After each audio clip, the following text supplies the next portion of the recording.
करें कुछ काम नई शिक्षा नीति के नाम। नई शिक्षा नीति करेगी नवयुग का निर्माण। नई शिक्षा नीति करेगी नवयुग का निर्माण। आने वाला समय देगा इसका प्रमाण। नमस्कार, मैं हरिप्रिया 5वीं कक्षा की छात्रा राजकीय प्राथमिक केंद्र पाठशाला पंतेरा से आज आपको नई शिक्षा नीति 2020 पर अपने विचार प्रस्तुत करने जा रही हूँ। उम्मीद करती हूँ कि आप मेरे भाषण से नई शिक्षा नीति के महत्व को समझेंगे तथा राष्ट्रीय निर्माण में अपना योगदान देंगे। मैं सबसे पहले डॉक्टर के कस्तूरी रंजन जी को प्रणाम करना चाहूंगी, जिन्होंने अपने ज्ञान से बढ़ते भारत में शिक्षा क्षेत्र में 34 वर्षों बाद एक नए सूरज को दिखाया। नई शिक्षा नीति 2020 देश की तीसरी शिक्षा नीति है, जिसे भारत सरकार ने 29 जुलाई 2020 को लागू किया। सर्वप्रथम 1968 में और दूसरी बार 1986 में नई शिक्षा नीति लागू की गई। मान्यवर, आखिर क्या है शिक्षा? क्या शिक्षा सिर्फ पढ़ने, लिखने या किताबी ज्ञान तक सीमित है?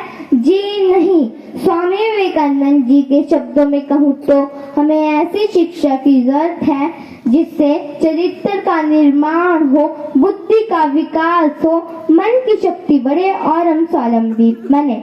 परंतु कितने दुख की बात है कि स्वामी विवेकानंद जी के 140 वर्ष पूर्व के कथन पर हम आज भी खड़े नहीं उतर पाए। हमारी प्रणाली आज भी रट्टा प्रणाली पर जोर देती है। अंग्रेजी को बढ़ावा देने वाली इस रट्टा प्रणाली का कारण है मैकाले की शिक्षा नीति, जिसने शिक्षण का माध्यम ही अंग्रेजी कर दिया। जिसका उद्देश्य स्पष्ट था, वो भारत के उच्च तथा मध्यम वर्ग को शिक्षित करना और ऐसा वर्ग तैयार करना जो रंग और रूप में भारतीय हो लेकिन विचारों में ब्रिटिश। वरना मेरे देश की संस्कृति और इतिहास ऐसा रहा है कि मैं आज भी गर्व से कह सकती हूँ, यूनान मिस्र रोम सब मिट गए जहाँ से, यूनान मिस्र रोम सब मिट गए जहाँ से, अब तक मगर बाकी है नामो निशा हमारा। कुछ बात तो है, जी हाँ कुछ बात तो है, हस्ती मिटती नहीं, सदियों से रहा दुश्मन दौरे रे जमा हमारा। नई शिक्षा नीति में छात्रों की क्षमताओं का आकलन पर जोर दिया गया है ताकि रट्टा प्रणाली खत्म हो। निःशुल्क एवं अनिवार्य शिक्षा का प्रावधान अब 3 से 18 वर्ष तक का होगा, जो कि पहले 6 से 14 वर्ष तक का था। 12 वर्ष की स्कूली प्रणाली यानी 10+2 के स्थान पर 5+3+3+4 के पैटर्न को अपनाया गया है।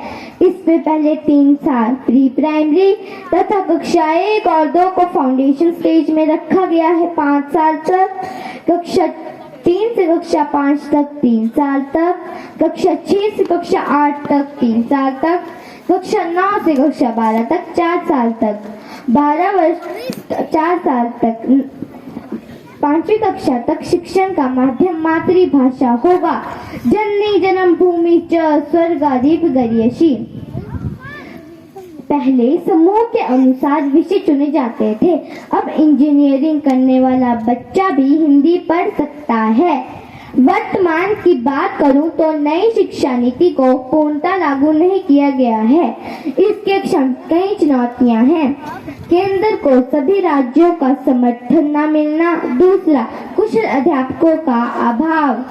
परंतु आलोचना कमियों से उठकर बात करूं तो कहा जा सकता है नई शिक्षा नीति 2020 को यदि सही सोच या दृढ़ से संकलित करें तो 2040 तक हमारे देश को विश्व गुरु बनने से कोई नहीं रोक पाएगा। अंत में मैं अपनी वाणी को विराम करते हुए बस इतना कहना चाहूंगी, कर्तव्यों का बोध कराती अधिकारों का ज्ञान, कर्तव्यों का बोध कराती अधिकारों का ज्ञान, नई शिक्षा नीति को दे पूरा सम्मान, बुद्धिहीनियों को बुद्धि देती ज्ञानियों को ज्ञान, बुद्धिहीनियों को बुद्धि देती ज्ञानियों को ज्ञान। शिक्षा के क्षेत्र में भारत बनेगा महान। जय हिंद, जय भारत।